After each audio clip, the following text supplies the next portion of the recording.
Hello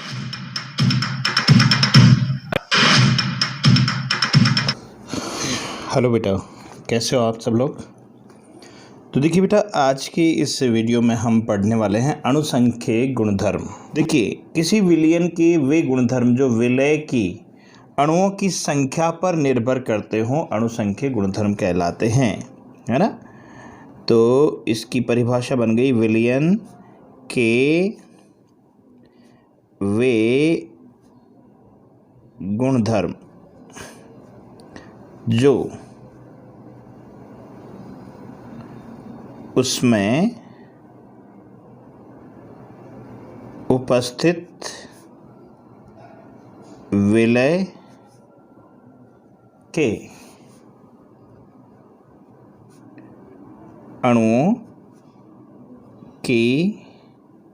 के अणुओं की संख्या पर निर्भर करते हों हैं अणुसंख्यिकी गुणधर्म कहलाते हैं। अणुसंख्यिकी गुणधर्म कहलाते हैं। किसी विलयन के वे गुणधर्म जो उसमें उपस्थित विलय के अणुओं की संख्या पर निर्भर करते हों अणुसंख्यिकी गुणधर्म कहलाते हैं। ये तो हो गई इसकी डेफिनेशन।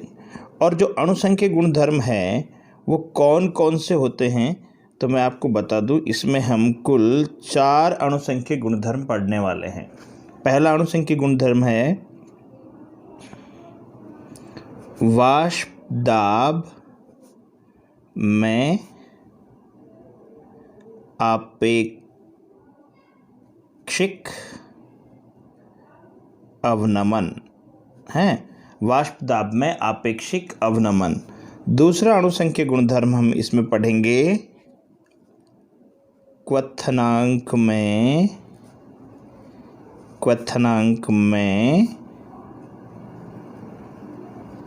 उन्नयन है। और तीसरा गुणधर्म अणुसंख्यिकी गुणधर्म हम पढ़ेंगे हिमांक में अवनमन।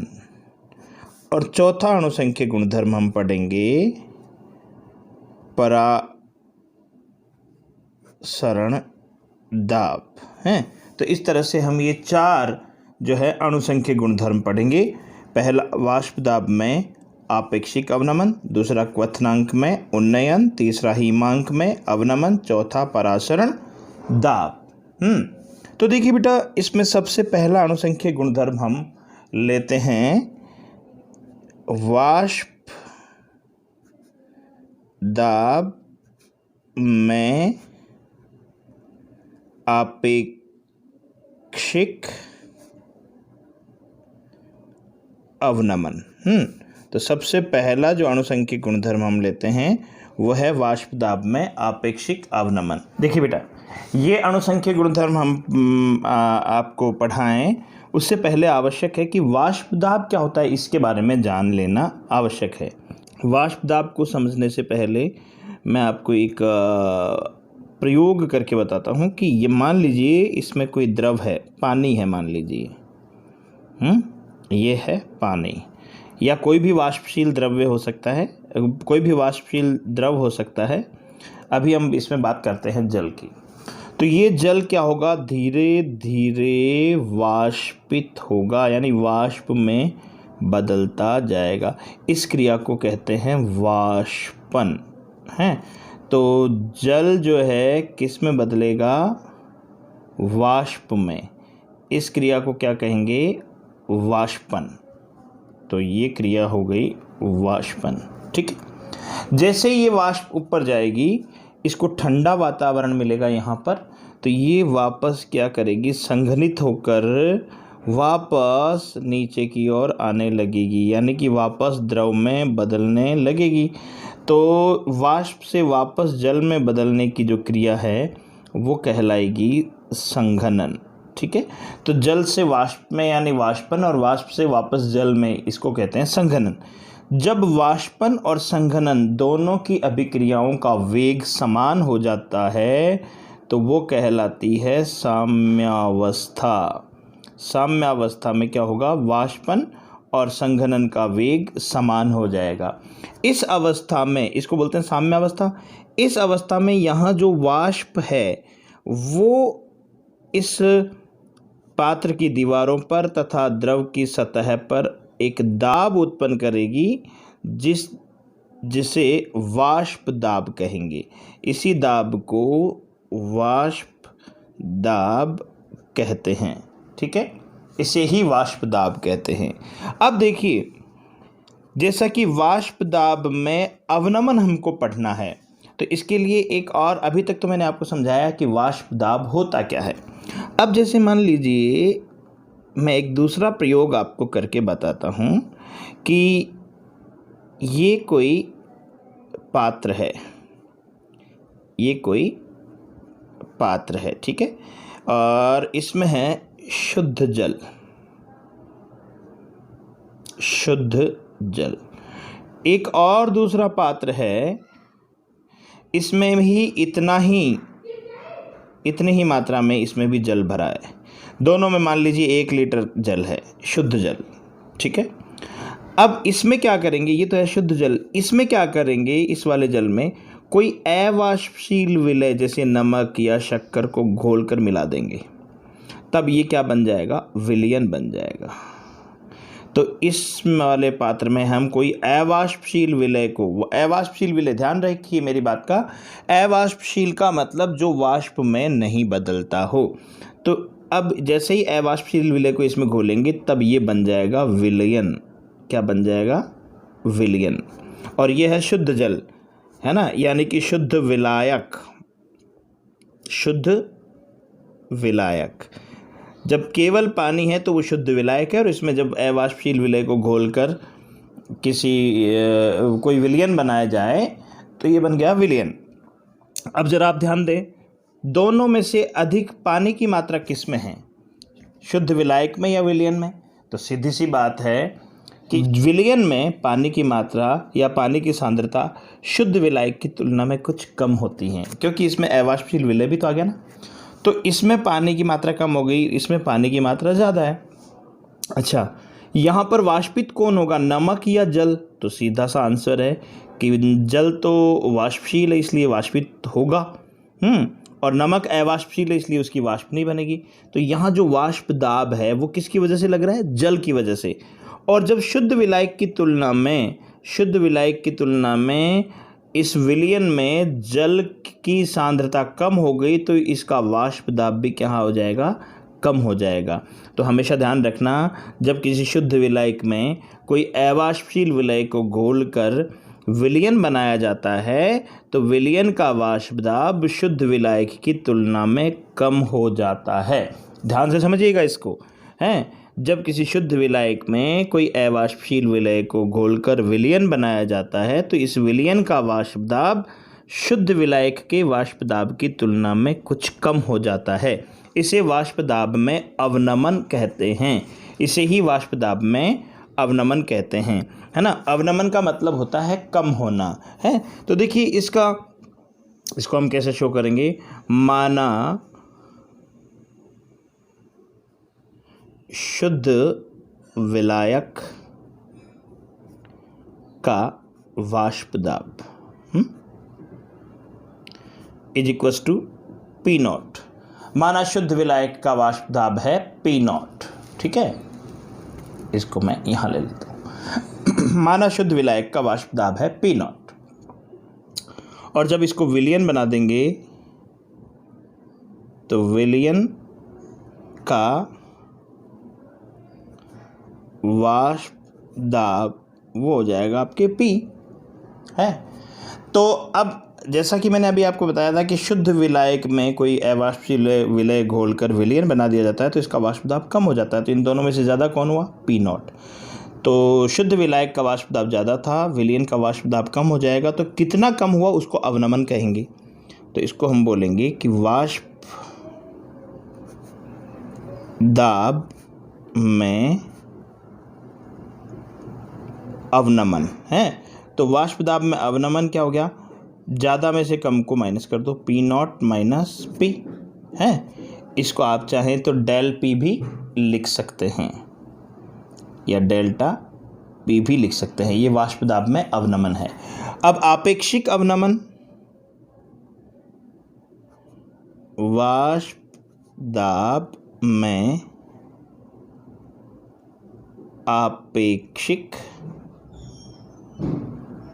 अवनमन है, तो ये हो जाएगा आपके P not minus P upon P not, यानी कि इसके अवनमन में शुद्ध विलायक के वाष्प दाब का अगर भाग दे देंगे तो वो वाष्प दाब में आपेक्षिक अवनमन हो जाएगा। इसको delta P upon P not भी लिखा जा सकता है। सर अब हमको ये सिद्ध करना है कि ये जो वाष्प दाब में आपेक्षिक अवनमन है वो एक अणुसंख्यक गुणधर्म है। अब हमको ये सिद्ध करना है कि वाष्प दाब में जो आपेक्षिक अवनमन है वो एक अणुसंख्यक गुणधर्म है। तो इसके लिए हम राउल्ट के नियम की हेल्प लेंगे। तो देखिए,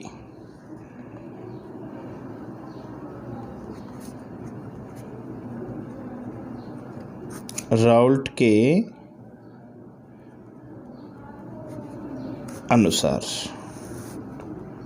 देखो बेटा, राउल्ट के अनुसार शुद्ध विलायक वाष्पशील है, तो P is directly proportional to X, यानी राउल्ट का नियम क्या कहता है कि किसी वाष्पशील अवयव का वाष्प दाब उसकी मोल भिन्न के समानुपाती होती है ना। तो अपन विलय को तो मान लेते हैं A, और विलायक यानी कि जल को मान लेते हैं अपन B। ये ध्यान रखिएगा, हम विलय को मान रहे हैं A और विलायक को मान रहे हैं B। तो राउल्ट के नियमानुसार पहले विलय के लिए हैं, तो विलय के लिए P A समानुपाती XA। राउल्ट के अनुसार किसी वाष्पशील अवयव का वाष्प दाब उसकी मोल भिन्न के समानुपाती होता है, लेकिन चूंकि विलय जो है वो वाष्पशील है या अवाष्पशील, वो है अवाष्पशील। जैसा कि अभी हमने देखा, नमक घोला था हमने, तो नमक तो सीधी सी बात है अवाष्पशील है। अवाष्पशील है इसलिए इसका वाष्प बनेगी नहीं, और जब इसकी वाष्प नहीं बनेगी तो इसका वाष्प दाब भी PA बराबर हो जाएगा 0। इसको दे दें आप समीकरण 1। ये ध्यान रखिएगा, राउल्ट के नियमानुसार इस विलय के लिए जो वाष्प दाब है वो PA बराबर आया 0 है, PA बराबर 0। अब हम राउल्ट का नियम लगाते हैं विलायक पर। तो विलायक के लिए, विलायक के लिए राउल्ट के नियमानुसार तो PB समानुपाती XB, यही होगा। समीकरण दे दें इसको आप 2। हम ये सब पढ़ चुके हैं पहले राउल्ट के नियम में, फिर भी मैं रिपीट कर रहा हूँ इसको। तो PB is equal to P not B into XB, समीकरण हो गया ये 3। कुल दाब, तो डाल्टन के नियमानुसार कुल दाब, डाल्टन के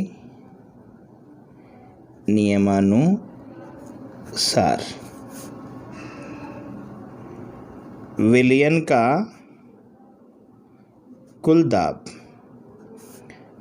P बराबर हो गया PA प्लस PB, ये समीकरण हो गया 4। तो P बराबर PA की वैल्यू तो है 0, अभी हमने पढ़ी है, क्योंकि विलय जो है अवाष्पशील है और विलय अवाष्पशील है इसलिए उसका कोई वाष्प दाब होगा ही नहीं, प्लस PB यानी कि ये P not B into XB, ये हो गया समीकरण 5। तो ये हो जाएगा P is equals to P not B into XB। अब देखिए,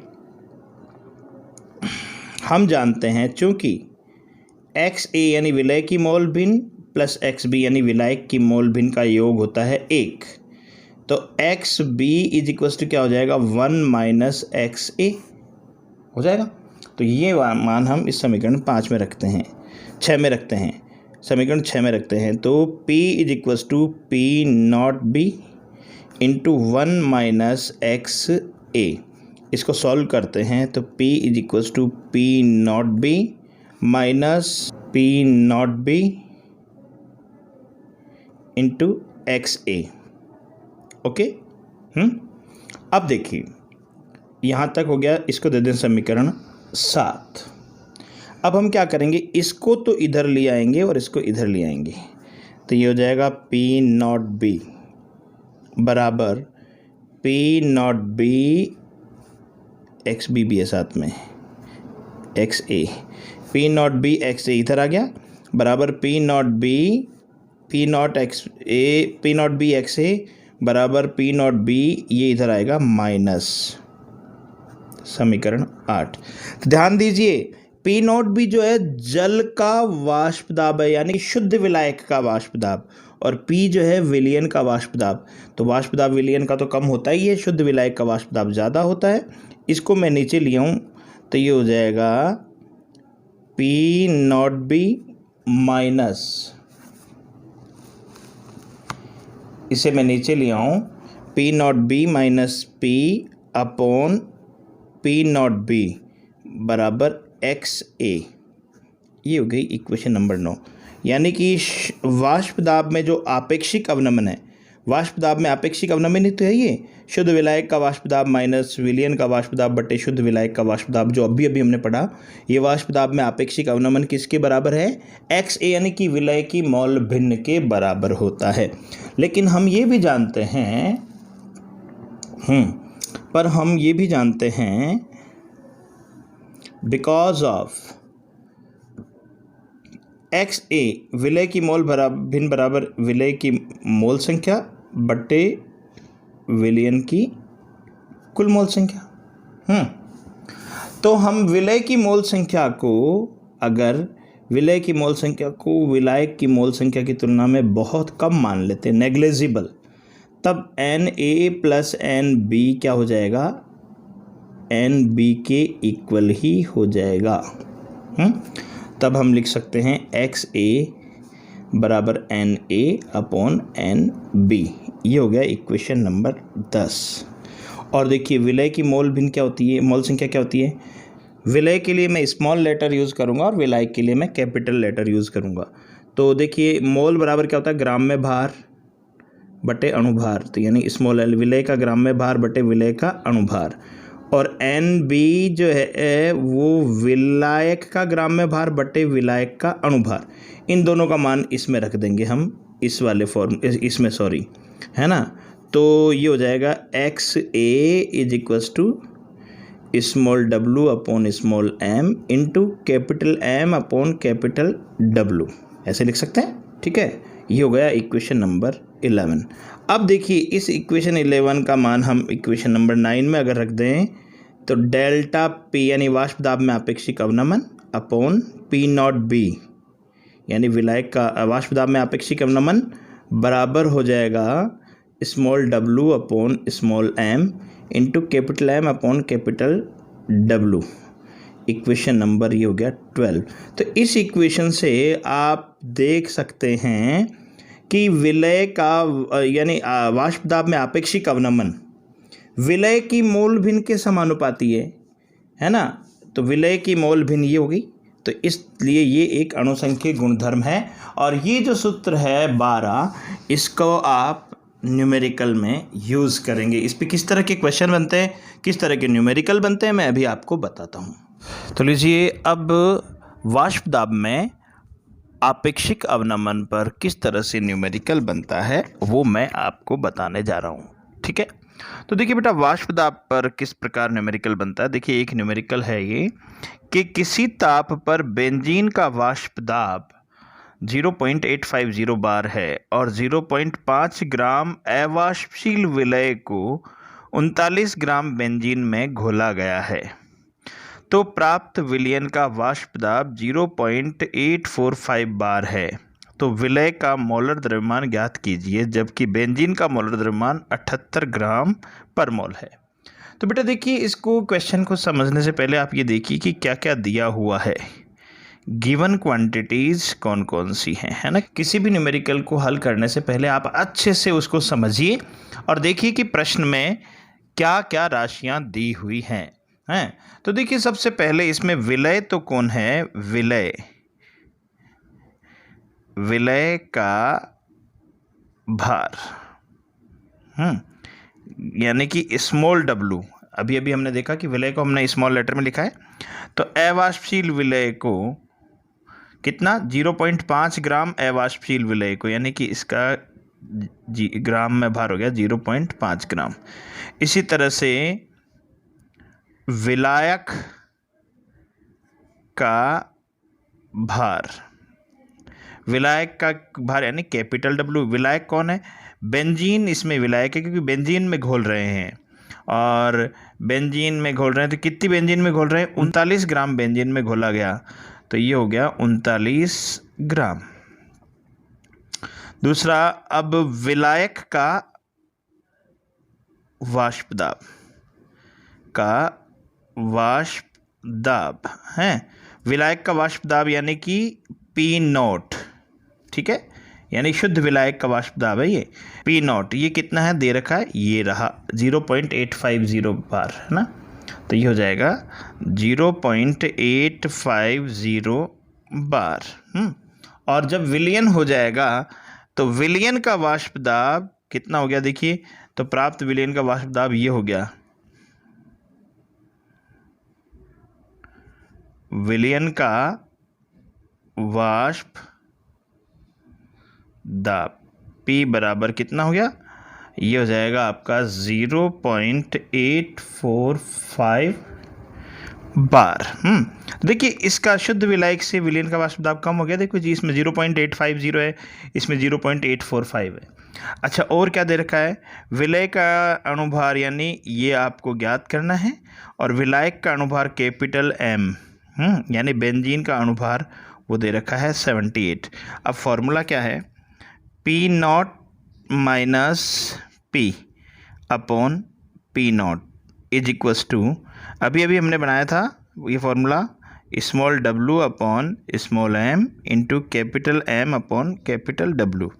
अब देखिए इसको सॉल्व करेंगे पहले तो, हैं तो because of P0 minus P हैं, ये कितना आ जाएगा, ये हो जाएगा 0.850, ये तो P0 माइनस 0.845, ये है P, तो ये आ जाएगा 0.005 बार।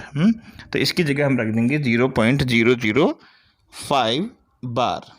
तो अब हम इसको आगे सॉल्व करते हैं, 0.005 अपॉन P0 यानी 0.850 इज इक्वल्स टू, ये W कितना है 0.5 ग्राम, और स्मॉल m हमको कैलकुलेट करना है, और स्मॉल कैपिटल M यानी 78 बेंजीन का अणुभार ये हो गया 78, और इसका ग्राम में भार 39 है, ये रहा 39। तो हमको तो स्मॉल m ज्ञात करना है, तो स्मॉल m बराबर ये हो जाएगा 0.5 इंटू 78 अपॉन 39 इंटू, ये इधर आके उल्टे हो जाएंगे 0.850 अपॉन 0.005। जब इसको आप सॉल्व करेंगे तो ये आ जाएगा 170 ग्राम पर मोल है। तो ये स्मॉल m जो है, जो अणुभार है, वो 170 ग्राम पर मोल प्राप्त हुआ, ये इसका आंसर होगा। ठीक है, अब हम लेते हैं इसका दूसरा अणुसंख्यिक गुणधर्म, और वो क्या है, क्वथनांक में उन्नयन। अब हम पढ़ रहे हैं दूसरा अणुसंख्यिक गुणधर्म, क्वथनांक में उन्नयन। तो देखिए हम क्वथनांक में उन्नयन को समझें उससे पहले यह आवश्यक है कि क्वथनांक क्या होता है ये समझना ज़रूरी है। तो देखिए बेटा क्या होता है, ये कोई द्रव है, ठीक है, ये कोई द्रव है, और यहाँ इसकी वाष्प है, तो इसकी जो भी वाष्प है वो सब तरफ समान रूप से बल लगाएगी। तो ये वाष्प ऊपर की ओर भी दाब लगाएगी, ये वाष्प दाब है, ये तो है वाष्प दाब जिसका डायरेक्शन है अपवर्ड, ऊपर की ओर।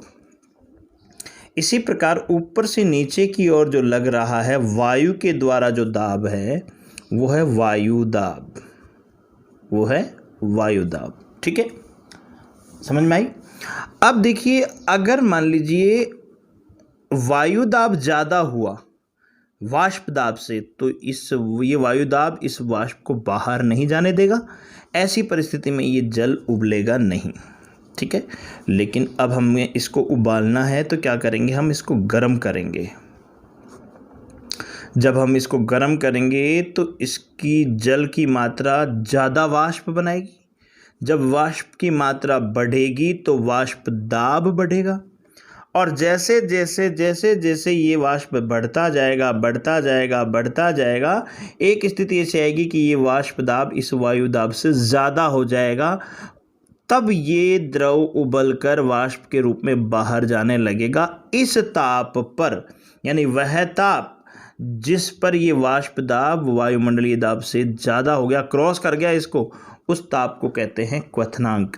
जैसे जल का क्वथनांक हो गया, क्वथनांक है, और वो होता है 100 डिग्री सेल्सियस।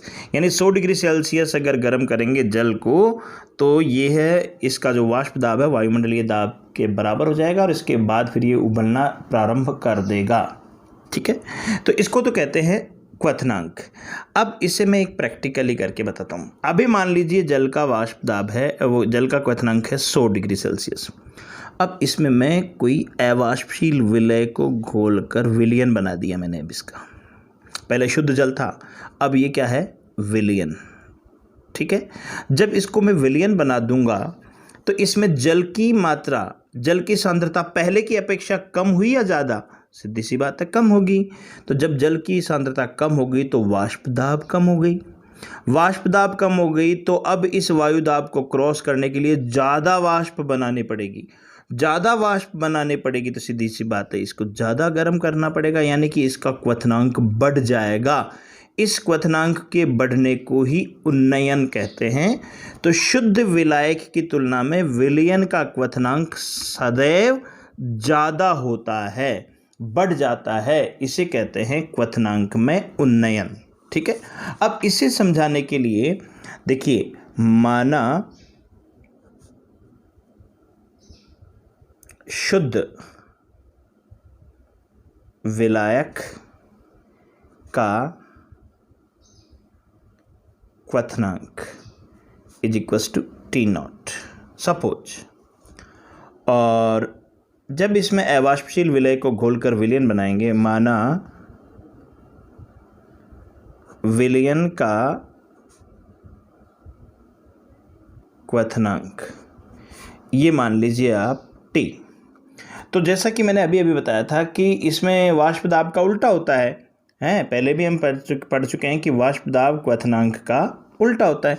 तो जब किसी शुद्ध विलायक में कोई अवाष्पशील विलय को घोलकर विलयन बना दिया जाता है तो उसको क्वथनांक बढ़ जाता है, उसमें उन्नयन हो जाता है। तो क्वथनांक में उन्नयन कैसे निकालेंगे? क्वथनांक में उन्नयन वो हो जाएगा T, यानी विलयन के का क्वथनांक माइनस शुद्ध विलायक का क्वथनांक है, तो इसको डेल्टा TB के नाम से भी दर्शाया जाता है। क्वथनांक में उन्नयन को, डेल्टा का मतलब उन्नयन यानी जितनी वृद्धि होती है, T का मतलब ताप और B मतलब बॉइलिंग पॉइंट, है ना, तो इसको डेल्टा TB के नाम से जाना जाता है ना। अब हमको ये सिद्ध करना है कि क्या ये अणुसंख्यक गुणधर्म है, तो ठीक है, लीजिए करते हैं। चूँकि डेल्टा TB जो है क्वथनांक में उन्नयन मोललता के समानुपाती होता है, मोललता के समानुपाती होता है। ये हो गई इक्वेशन नंबर 1। और बेटा चूंकि मोललता आप जानते ही है, मोललता किसे कहते हैं? मोललता होता है विलय का ग्राम में भार बटे विलेय का अणुभार इंटू विलायक का ग्राम में भार इंटू 1000। ये हम पहले पढ़ चुके हैं। ये हम पहले इसके विलियन के पार्ट फर्स्ट वाले टॉपिक में उस वीडियो में हम पढ़ चुके हैं। तो इसलिए डेल्टा टी बी, पहले तो ये डायरेक्टली प्रोपोर्शनल का सिंबल हटाएंगे तो कांस्टेंट लगेगा के बी, है ना। तो के बी और मोललता की जगह रख देंगे हम ये, है ना। तो विलय का ग्राम में भार मान लीजिए हम मान लेते हैं स्मॉल डब्लू, ठीक है, स्मॉल डब्लू इंटू 1000 अपॉन विलय का अणुभार इसमें हम मान लेते हैं स्मॉल एम इंटू विलायक का ग्राम में भार इसको हम मान लेते हैं कैपिटल डब्लू, है ना, ये ग्राम में, ठीक है। तो ये जो इक्वेशन बन गई, इससे पता लगता है कि ये जो क्वथनांक में उन्नयन है वो विलय की मोल भिन्न के समानुपाती होते हैं, यानी विलय के अणुओं की संख्या पर डिपेंड करती है, विलय की मात्रा पर निर्भर करती है। देखिएगा ग्राम में भार ये, अणुभार ये, इसकी मोल संख्या तो इसके ऊपर डिपेंड करती है, इसलिए इसका ये एक अणुसंख्यक गुणधर्म है। अब जहाँ यहाँ पर जो है, यहाँ पर के बी जो है वो मोलल उन्नयन स्थिरांक कहलाता है, मोलल उन्नयन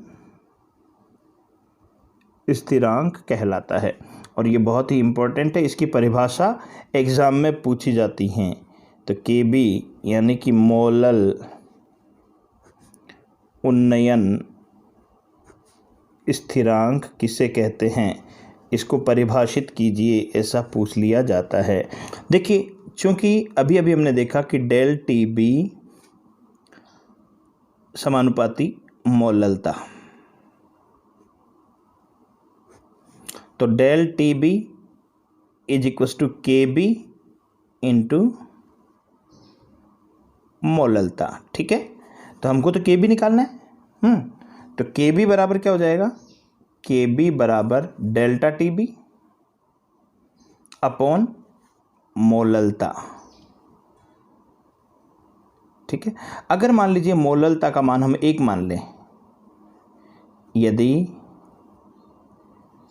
मोललता का मान अपन 1 मोल पर केजी मान लें, इसकी यूनिट पर केजी होती है, हम पढ़ा हुआ है ये पहले, तब के बी बराबर क्या हो जाएगा, डेल्टा टी बी है। तो इसकी परिभाषा क्या बन गई, यदि किसी विलयन की मोललता 1 हो तो उसके क्वथनांक में होने वाला उन्नयन ही मोलल उन्नयन स्थिरांक के बराबर होता है। तो इसकी परिभाषा बन जाएगी कि जब 1 किलोग्राम विलायक को, जब 1 किलोग्राम विलायक में विलय के 1 मोल को घोलने पर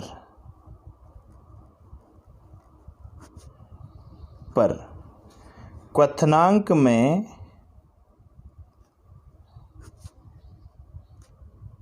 होने वाली वृद्धि इस विलयन की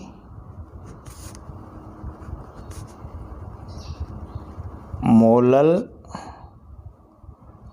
उन्नयन स्थिरांक के बराबर होती हैं। देखिए ये ऐसा इसलिए कि 1 मोल कब होगा, जब विलय, मोल क्या होता है, विलय की मोल संख्या बटे विलायक का भार किलोग्राम में। तो 1 किलोग्राम भार विलायक में विलय की 1 मोल को घोल दोगे तो वो 1 मोलल विलयन बन गया, और उस 1 मोलल विलयन के क्वथनांक में जो वृद्धि होती है उसे ही मोलल उन्नयन स्थिरांक कहते हैं। ओके, तो अब हम पढ़ते हैं इस पे न्यूमेरिकल कैसे बनते हैं। देखिए किस तरह का क्वेश्चन बनता है, कैसे एग्जाम बनता है, कैसे न्यूमेरिकल बनता है। तो देखिए एक एग्जांपल देखिए बताता हूँ मैं। बेंजीन का क्वथनांक 353.23 केल्विन है। यानी ये बेंजीन का क्वथनांक यानी शुद्ध विलायक का क्वथनांक दे रखा है।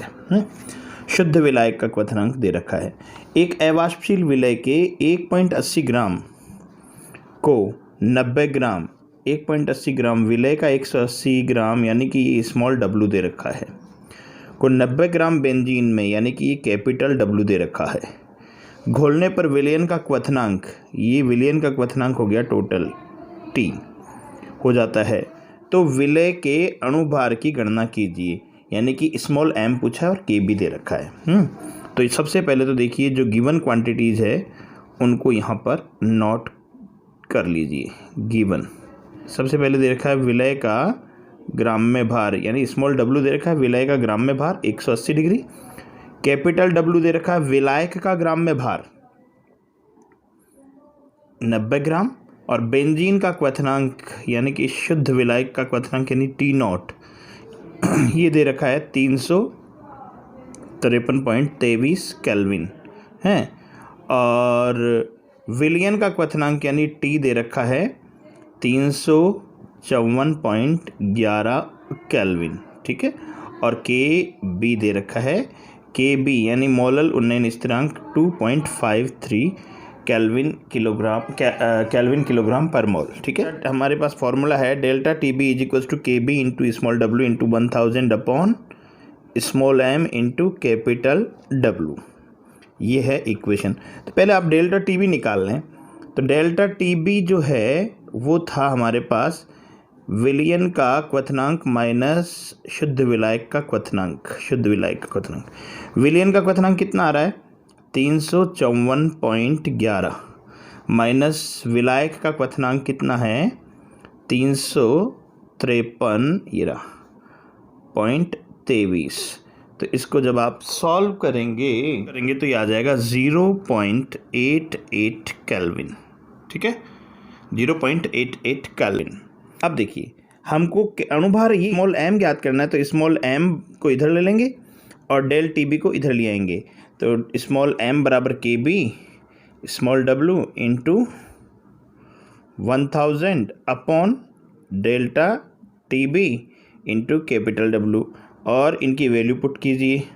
ये तो आ गई आपके 2.53 के बी की वैल्यू ये रही, इंटू डब्लू स्मॉल डब्लू यानी 1.80 विलय का ग्राम में भार into 1000 divide by delta T B ये रहा 0.88 इंटू कैपिटल डब्ल्यू यानी विलायक का ग्राम में भार 90। इनको सॉल्व करेंगे तो 57.58 आएगा, जिसको राउंड फिगर में हम 58 मान सकते हैं।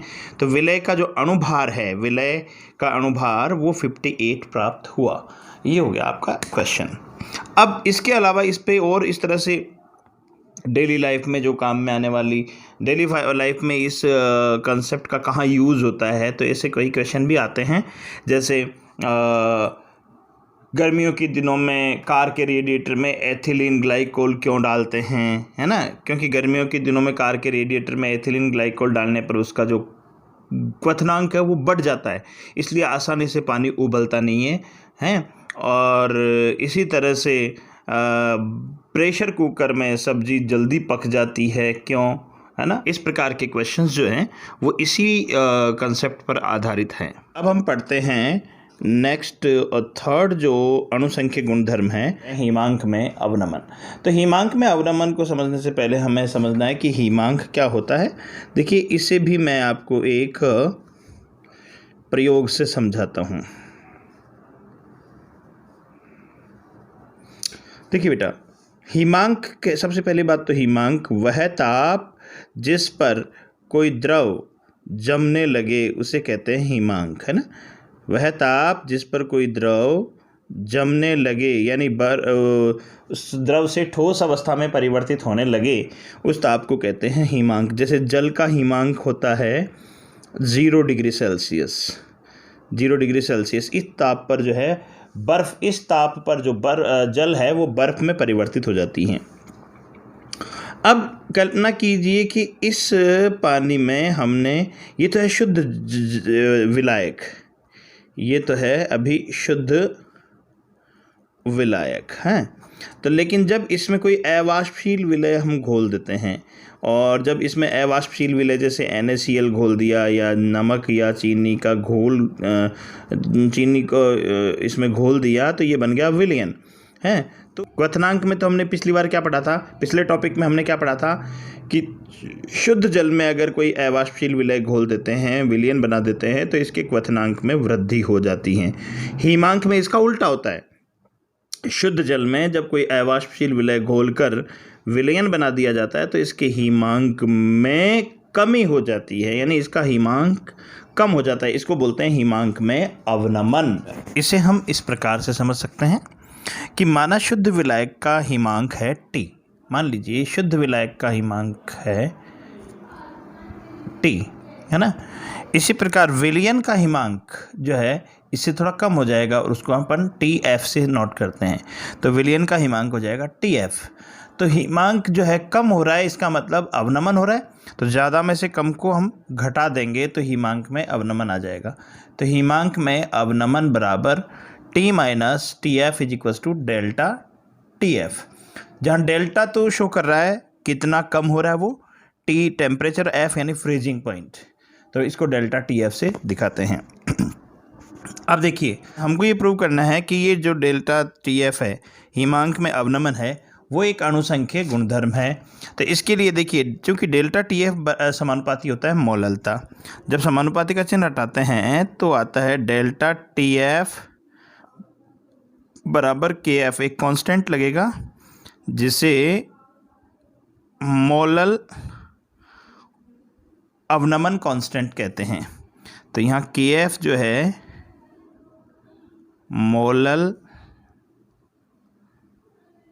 अवनमन स्थिरांक कहलाता है। मोलल अवनमन स्थिरांक इसको कहते हैं, है ना।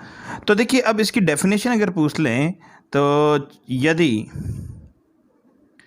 यदि मोललता को अपन क्या मान लें, मोललता को अपन 1 मान लें, 1 मोल पर kg, जैसा कि पहले माना था। तो अब क्या हो जाएगा, K डेल्टा TF बराबर KF है। तो इसकी डेफिनेशन क्या बन गई कि यदि 1 मोल पर kg के मोललता वाले विलयन में जितने हीमांक की कमी होती है वही मोलल अवनमन स्थिरांक कहलाती हैं। या हम ये कह सकते हैं कि यदि 1 किलोग्राम विलायक में 1 मोल, यदि 1 किलोग्राम विलायक में 1 मोल अवाष्पशील विलय को घोलने पर उसके हीमांक में जितनी कमी होती है वो मोलल अवनमन स्थिरांक कहलाती हैं, है ना। तो बेटा ये इसकी डेफिनेशन ज़रूर याद कर लें, इसकी डेफिनेशन पूछी जाती है एग्ज़ाम में। बिकॉज ऑफ, चूँकि मोललता जो होती हैं, मोललता वो जैसा अभी हमने पहले ही पढ़ा था, उसका होता है स्मॉल w इंटू 1000 बटे small m into capital W। ये हम पहले पढ़ चुके हैं। इसको समीकरण दे दें 1 और इसको दे दें 2। इस समीकरण 2 से समीकरण 1 में मान रख दीजिए, तब ये आ जाएगा डेल्टा TF बराबर KF into small w into 1000 बटा small m into capital W। ये हो गया समीकरण 3। और ये जो इक्वेशन है वो ये प्रूव करती है कि ये एक अणुसंख्यक गुणधर्म है, क्योंकि डेल्टा TF हीमांक में जो अवनमन है वो विलय के मात्रा पर निर्भर कर रहा है, डायरेक्टली प्रोपोर्शनल है। इस इक्वेशन के आधार पर भी कुछ न्यूमेरिकल इस पे कैसे बनते हैं वो मैं आपको बताता हूँ। बहुत अच्छा क्वेश्चन है कि 25.6 ग्राम सल्फर को 1000 ग्राम नेफ्थलीन में घोलने पर, यानी कि विलय का ग्राम में भार दे रखा है स्मॉल w है, और 1000 ग्राम नेफ्थलीन यानी कि कैपिटल W दे रखा है, में घोलने पर हीमांक में अवनमन यानी डेल्टा TF डायरेक्ट दे रखा है, निकालने की जरूरत नहीं है, ये पाया गया। तो सल्फर का अणुसूत्र, देखिए सल्फर का अणुसूत्र निकालना है, इसके लिए पहले आपको सल्फर का अणुभार निकालना पड़ेगा, है ना। और KF की वैल्यू दे रखी है 6.8। तो इसमें भी सबसे पहले गिवन क्वांटिटीज़ देख लीजिए हैं। W स्मॉल w तो है आपका 25.6 ग्राम यानी 25.6 ग्राम, और कैपिटल डब्लू है वो है 1000 ग्राम, और इसका अणुभार आपको स्मॉल एम, विलय का अणुभार आपको स्मॉल एम कैलकुलेट करना है। और के एफ ये दे रखा है आपका 6.8। तो इसका फॉर्मूला होता है delta T F is equals to K F into small डब्लू into 1000 upon M into capital W. तो हमको तो स्मॉल एम निकालना है, तो स्मॉल एम निकालना है, तो इसको तो इधर ले लीजिए और इसको यहाँ ले आइए। तो small m is equals to K F into small डब्लू इंटू 1000 अपॉन स्मॉल वो क्या delta T F into capital W. ठीक है, अब मैं इधर ले आता हूँ इनको। अब देखिए इसमें इसका मान रखेंगे, तो small m is equals to K F की वैल्यू तो हो गई 6.8 इंटू स्मॉल डब्लू, ये स्मॉल डब्लू यानी कि 25.6 इंटू 1000 अपनी जगह डिवाइड बाय, और डेल्टा टी एफ कितना दे रखा है 0.68 इंटू और आपकी कैपिटल डब्लू दे रखा है 1000 है। इसको सॉल्व करेंगे तो ये आपके आ जाएगा 256 ग्राम पर मोल है। तो सल्फर का अणुभार वो है 256 है ना, और सल्फर के एक परमाणु का भार कितना हुआ सल्फर के एक परमाणु का भार बराबर 32 होता है। तो इसमें परमाणुओं की संख्या निकालने के लिए आप जाओ, सल्फर परमाणुओं की संख्या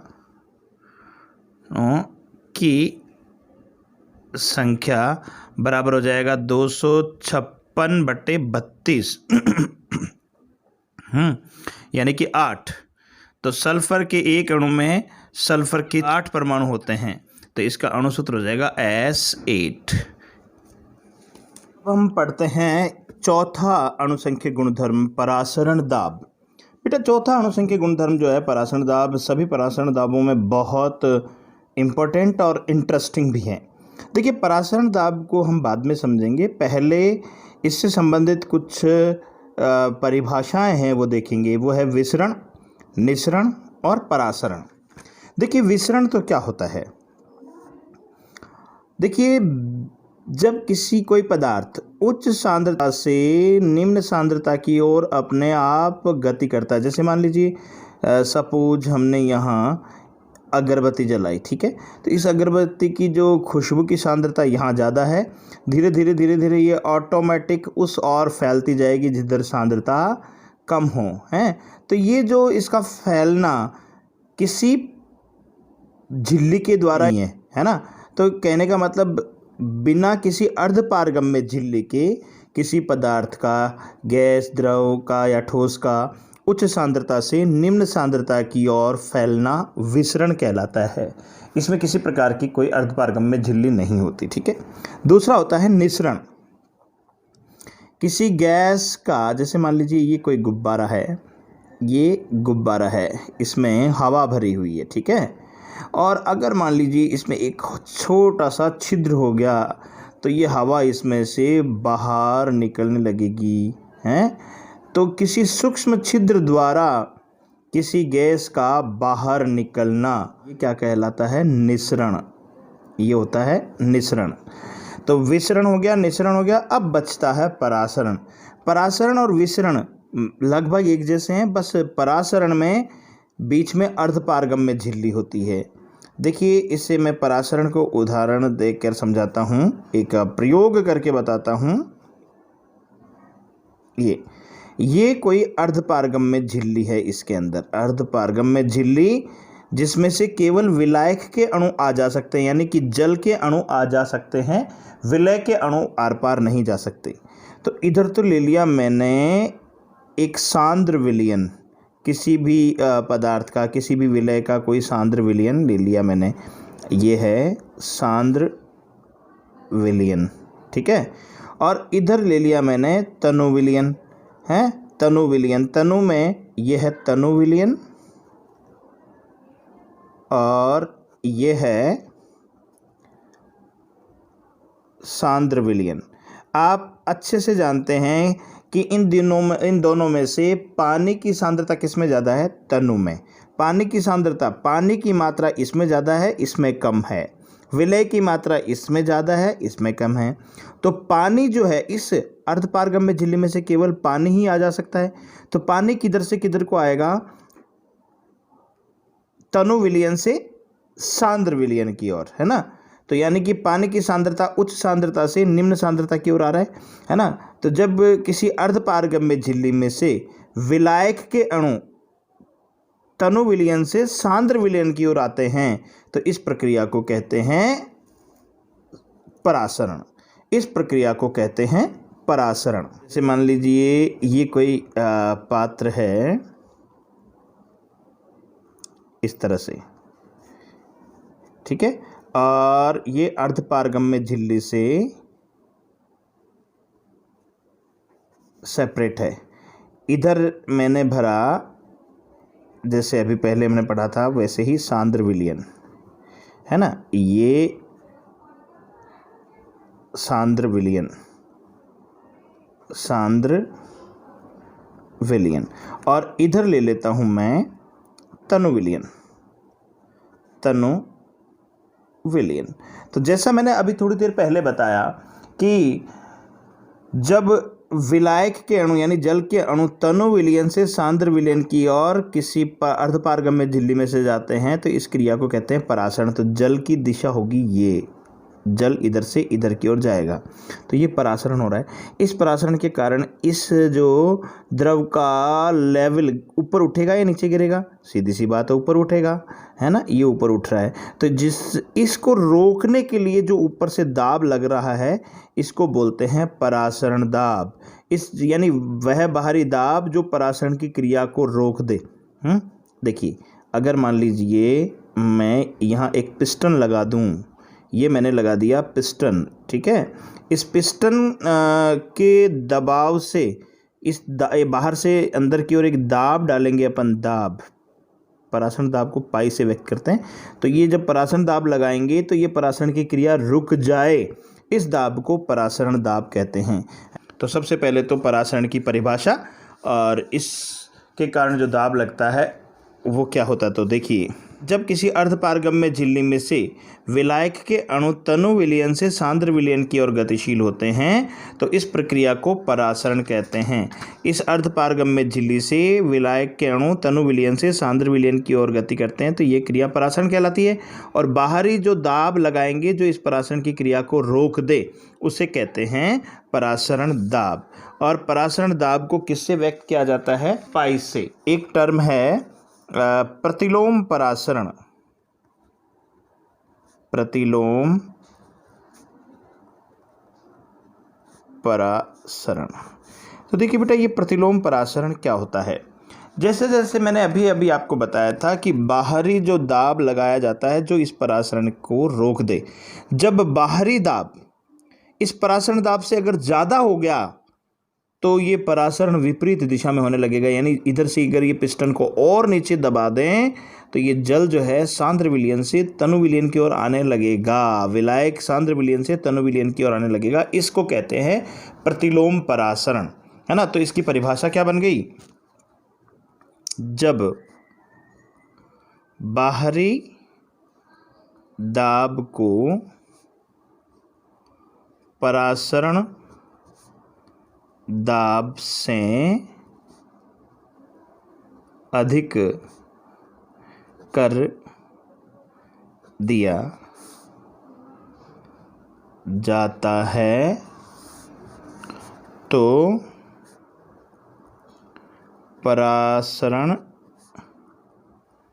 विपरीत दिशा में होने लगता है। इस प्रक्रिया को प्रतिलोम परासरण कहते हैं। ध्यान देने की बात है बेटा, ये बहुत इंपॉर्टेंट चीज़ है। अगला टॉपिक है परासरण दाब के नियम। तो परासरण दाब के 2 नियम हैं जो हमारे सिलेबस में हैं, और वो 2 नियम कौन कौन से हैं देखिए मैं आपको बता देता हूँ। पहला है 1/2 बॉयल नियम। 1/2 बॉयल नियम। दूसरा है 1/2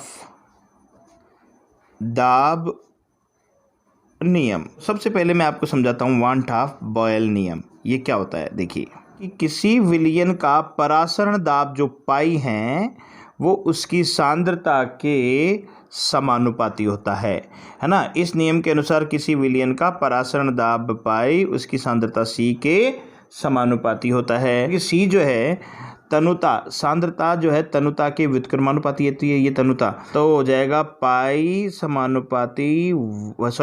व्युत्क्रमानुपाती V, है ना। V जो है यहाँ पर वो क्या है, तनुता, यानी कि आयतन बढ़ाएंगे तो सीधी सी बात है तनुता बढ़ेगी। इसमें टेम्परेचर जो है वो कांस्टेंट होगा, है ना, ताप नियत होगा।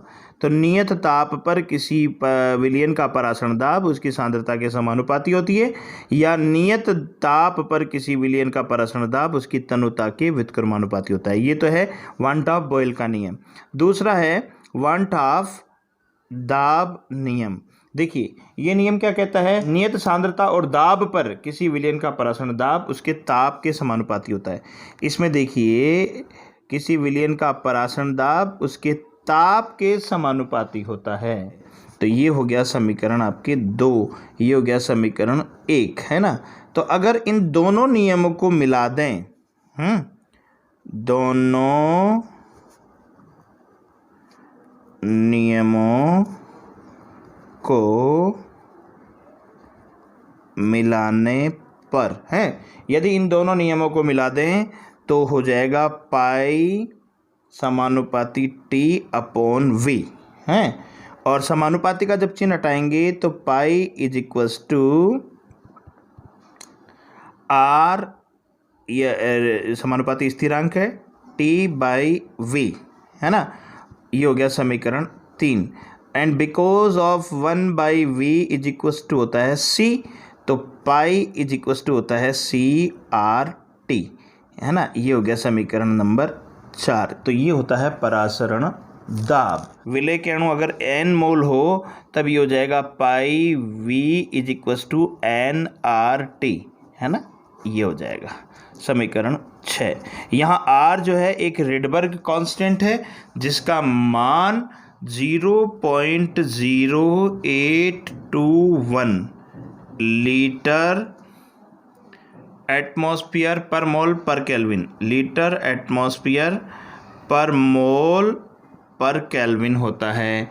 अगर इसका मात्रक चेंज कर दें तो R इसका एक वैल्यू ये भी होती है 8.314 जूल पर मोल पर केल्विन, हैं। ये दोनों मान न्यूमेरिकल में हमारे काम में आएंगे। हमें ये प्रूव करना है कि परासरण दाब जो है एक अणुसंख्यक गुणधर्म है। तो जैसा कि अभी हमने देखा कि पाई V = nRT, ये इक्वेशन हमारे पास आई, है ना। इसको इक्वेशन नंबर हमने दिया 6। तो देखिए बिकॉज ऑफ N = क्या होता है, मोल संख्या, वो क्या होती है, ग्राम में भार बटे अणुभार। तो पाई V = ये ग्राम में भार बटे ये अणुभार RT। ये जो पाई है वो इस विलय की मात्रा पर निर्भर कर रहा है। इसका मतलब ये एक अणुसंख्यक गुणधर्म है। इस पर किस तरह से न्यूमेरिकल बनते हैं वो भी मैं आपको बताता हूँ। एग्जाम्पल नंबर 4, 27 डिग्री सेल्सियस ताप पर यूरिया के m/10 विलयन का परासरण दाब ज्ञात कीजिए। इसके लिए गिवन क्वांटिटीज़ लिख लीजिए पहले तो, कि कौन कौन सी राशियाँ दे रखी है। एक तो टेम्परेचर दे रखा है कितना, 27 डिग्री सेल्सियस, इसको केल्विन में बदल दीजिए। तो 27 + 273 = 300 केल्विन। आर की वैल्यू दे रखी है, आर इज इक्वल टू 0.0821 है ना, लीटर एटमॉस्फेयर पर मोल पर केल्विन। ठीक है, यह आर की वैल्यू दे रखी है। और सी जो है वो सांद्रता वो 1/10 मोल पर लीटर यानी मोलरता में दे रखा है। तो हम जानते हैं कि because of pi is equal to होता है CRT। बहुत इजी क्वेश्चन है, बस केवल वैल्यू पुट करनी है। तो ये हो जाएगा 1/10 सी की जगह, आर की जगह 0.0821 इंटू टी की वैल्यू 300 है ही हैं। इसको सॉल्व करेंगे तो ये आ जाएगा 2.4, तो 2.4 एटमॉस्फेयर। अब हम आगे पढ़ने वाले हैं परासरण दाब के आधार पर विलयनों के प्रकार, है ना। तो परासरण दाब के आधार पर विलयन जो है वो कितने प्रकार के होते हैं? 3 प्रकार के। और वो कौन कौन से होंगे? देखिए ये भी बहुत इंपॉर्टेंट है, इस पे छोटे छोटे क्वेश्चन बनते हैं। एक तो हो जाएगा आपके समपरासी विलयन, समपरासी विलयन है, और दूसरा है अतिपरासी विलयन, अतिपरासी विलयन, और तीसरा है अल्प परासी विलयन। तो परासरण दाब के आधार पर विलयनों को 3 भागों में बांटा, समपरासी विलयन, अल्पपरासी विलयन, अतिपरासी विलयन और अल्पपरासी विलयन। देखा नाम से ही पता चल रहा है बेटा, समपरासी विलयन ऐसे विलयन जिनके परासरण दाब समान हो, 2 ऐसे विलयन जिनके परासरण दाब समान हो, इन्हें कहते हैं समपरासी, है ना। अगर इसकी बात करें हम, पाई की वैल्यू होती है ना, और अगर मान लीजिए एक विलयन का परासरण दाब दूसरे विलयन की परासरण दाब से अधिक हो तो ये विलयन इसकी तुलना में अतिपरासी हो जाएगा, और एक विलयन का परासरण दाब दूसरे विलयन के परासरण दाब की तुलना में कम होता है तो वो अल्पपरासी होता है।